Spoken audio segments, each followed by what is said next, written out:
Hey, what is good, everyone? JC here. So today I just want to briefly explain my current squat program that I'm running.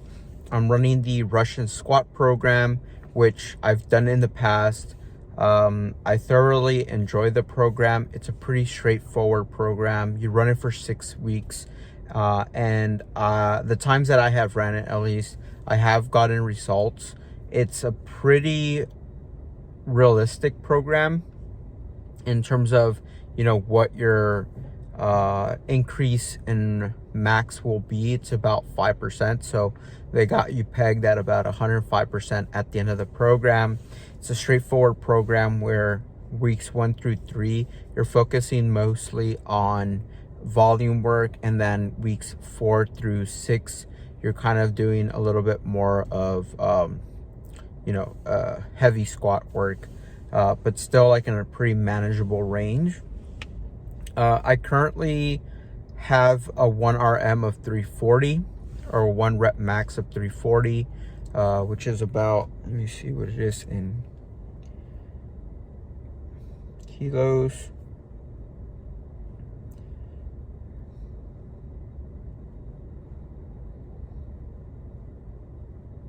$154 kilos. Historically speaking, my 1RM was 385, so that's 385, 175 kilos, and at that time I weighed about let's see, I was like 150 in terms of pounds, and 68 kilos. So it was about easy 2.5 of my body weight, so it was a really good range for me. Obviously I'm nowhere near there, so the reason I have decided to do the program was because, again, I had spent a lot of time out of the gym during the pandemic. No excuse, but it just happened that way. I ended up not being able to access a facility or anything like that, so I went in and finally was able to get a membership here in Los Angeles. And I decided, from day one, like, okay, I'm gonna come in here, establish what my current 1RM is, and then from there probably start a program.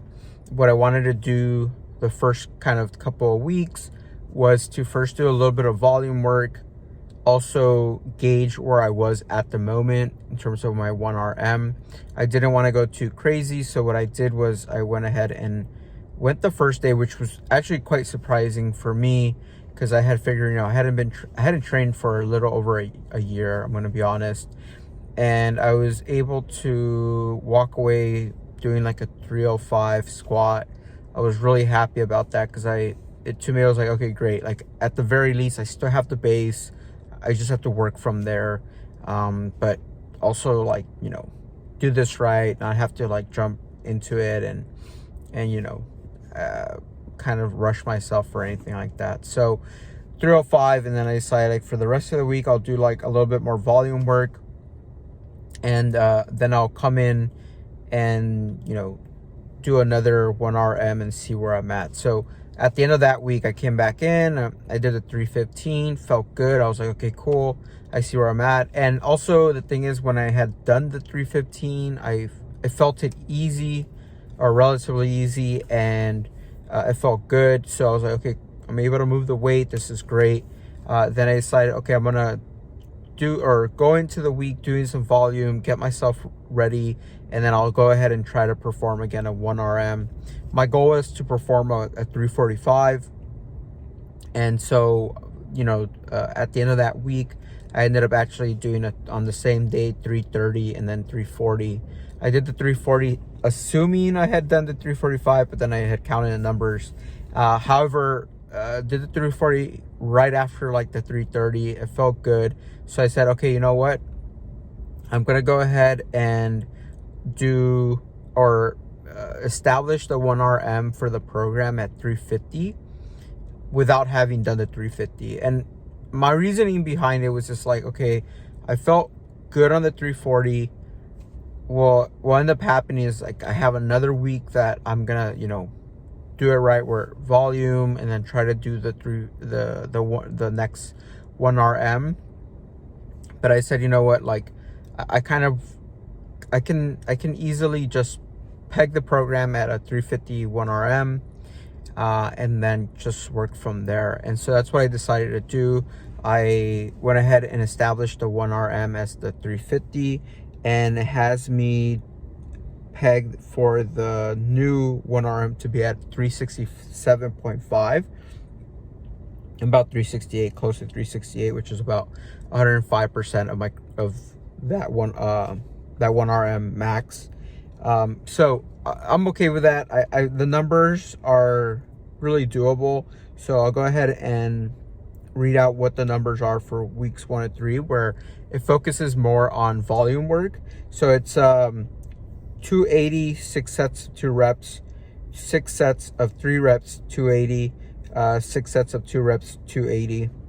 And then week 2, it's a repetition of that, except that day 1 it's 4 reps, and then day 3 it's 5 reps, and then week 3 a run through again of 6 sets, 2 reps, and then weeks 4 through 6, looking at 5 sets of 5 reps at 297.5, 6 sets of 2 reps at 280, and 4 sets of 4 reps at 315.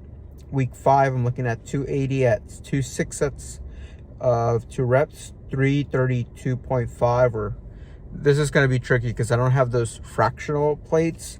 So I'll see how I end up working that out. Maybe I'll order some, I'm not too sure. 3 sets of 3 reps, and then 280, 6 sets of 2 reps.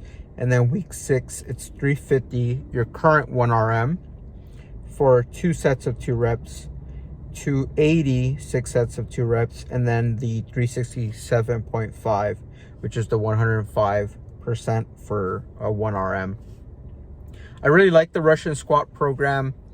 I think it's, if you're an intermediate to advanced squatter, and even if you're just like beginning, I mean, not beginning, but you squat regularly and you want to kind of improve your 1 RM, it could be a great program to choose. It can be daunting because it is a 3-day split. So you have either the Tuesday, Thursday, Saturday option or the Monday, Wednesday, Friday option. I went this time with the Tuesday, Thursday, Saturday option. It's just what works for me, giving you basically a 2-day buffer from week 1, day 3 into the next week. And that works for me. A lot of people might not, necessarily squat as much as this. I have historically done Olympic weightlifting, so squatting frequently for me during the week is quite normal. If not for every training session, doing the squat isolated, at least like I'm using it, or I'm using those groups, right, for the clean and jerk and the snatch. But for the most part, if I'm going to go and do Olympic weightlifting, I'll probably end up finishing my session or starting my session with an isolated squat session. So for me, at least, like, that's something that I've done historically, and it works for me. I'm not really a big bencher. My sport doesn't really call for it, so I'll definitely do dumbbell presses and benches here and there, but it's not something that I'm really focused on. I'm more focused on the clean and jerk. I'm focused on doing like a modified deadlift pull, because I'll translate over to the clean and jerk and all that stuff. I mean, I'm not saying that there aren't merits to doing the bench. It's just not something that is, with the given time that I have and all that stuff, it's not something that's necessarily top of mind for me. I'm more focused on those other movements, which to me are just more vital, I guess. And I really thoroughly enjoy squatting. Like, and I think this is for a lot of people, right? Like, there's something that you really like, you're probably like continuing to do it. So I've always liked it. When I first started doing like bodybuilding back in high school, I always gravitated towards like the squat and the deadlift. And I was fortunate enough to meet some folks in the gym, older gentlemen that into their 50s, they were still squatting massive numbers, and I would challenge myself to try to keep up with them, and they would really push me. And so that really helped me establish a strong base for this squat, and to just continue. And also, I'm not the tallest person, so I think naturally, my limbs just kind of favor a bit more of the squat. I don't have the widest back, so chest, the bench I've never been strong at, but I don't really mind. It's okay for me, so long as my chest is functional and it's strong, I'm good. Really, for me, the squat is the thing. So, doing this program is really fun. It can really be beneficial for individuals who are looking for a program where they can just follow and go in there and do it day in and day out. Again, because of the volume work, and because you are doing it 3 times a week, if you're not used to that, listen to your body, take the proper protocol and all that stuff. And it goes without question, like, whatever you're doing inside the gym, whatever you're doing outside, they go hand in hand. So especially with such a big body group or a muscle group, you want to make sure that you are getting your proper recovery. Like, you want to make sure your sleep is there. You want to make sure that you are supplementing your eating and all that good stuff. Especially if, let's say, you are a one time per week squatter. You just work it into maybe your bodybuilding routine. This is definitely the time where you might want to focus a little bit more on, like, increasing a little, not an exaggerated amount, but just make sure you're increasing your calories. If you're not already on a modified caloric intake diet, right?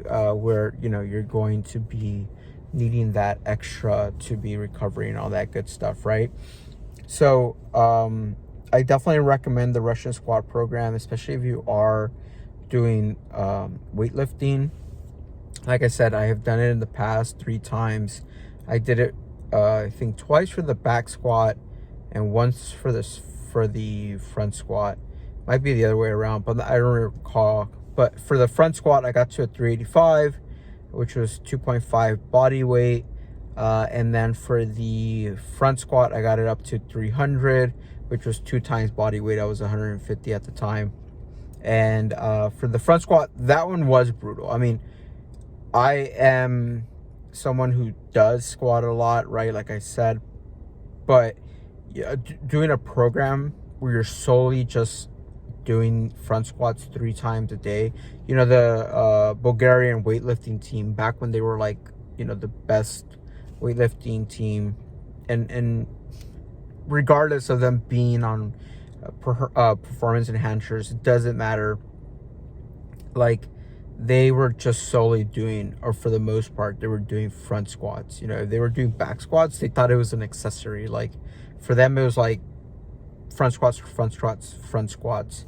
And I can see why, right? Like, with front squats, you really end up having to identify your weaknesses. You really have to bring in your core more. You are recruiting your quads a lot more.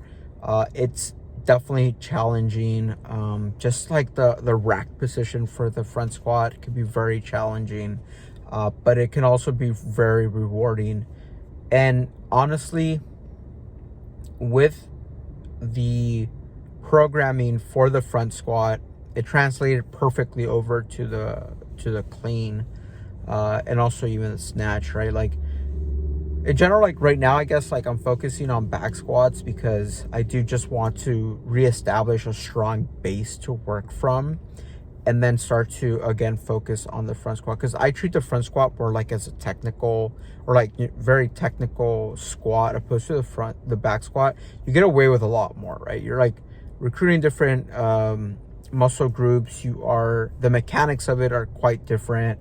It's a completely different beast than it is from the front squat. So I treat the front squat with a lot more not like reverence or anything like that, but I definitely am conscious that, like, I know right now in this point of time, I have a lot more weaknesses than I did in the past, which I first have to work on in order to be able to execute the front squat properly.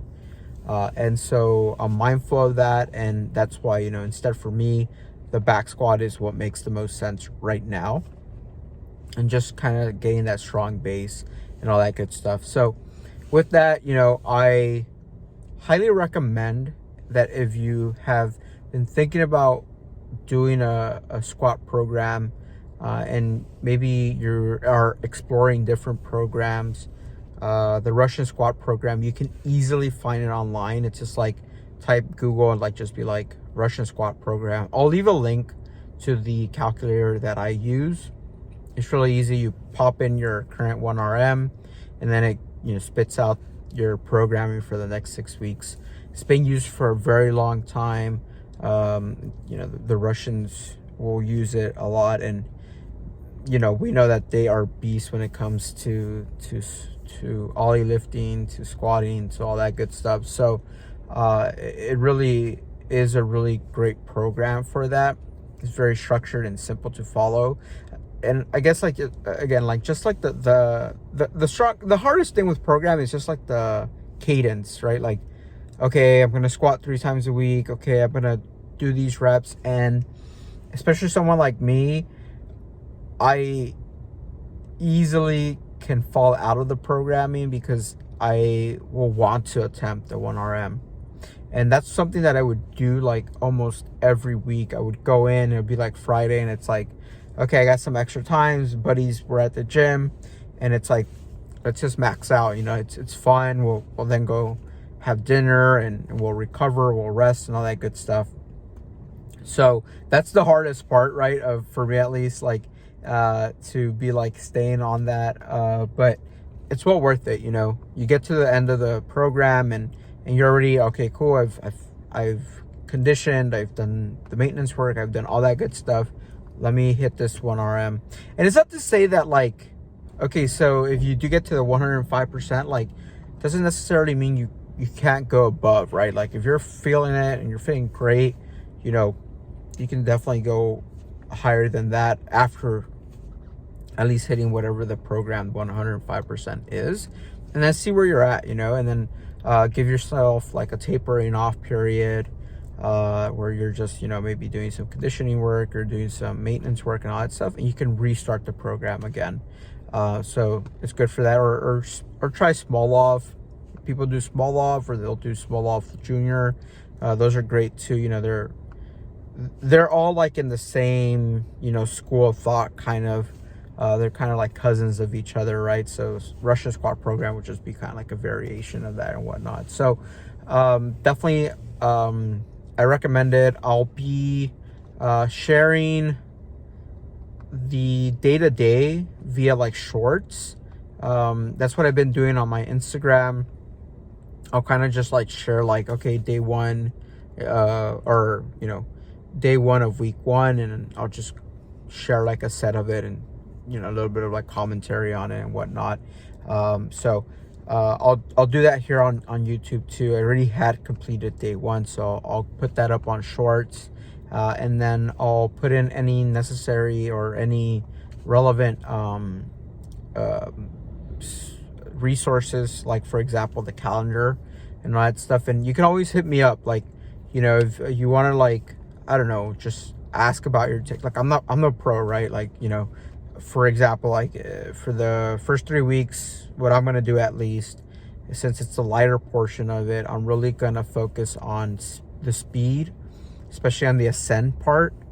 I'm gonna focus on the control of the weight, just really making sure that I'm flowing with the weight, it's moving properly, and then because during the lighter portion, you can use a little bit more mental resources for that, and not have to worry that you're shifting so much that you'll then compromise the lift, right? When you're starting to hit those big weights, even psychologically, other things kick in, and you don't or you don't want to expend so much of those mental resources. You really just want to kind of hit the weight. So it's really good to get the mechanics down properly for those 2 weeks, for those lighter weeks, right?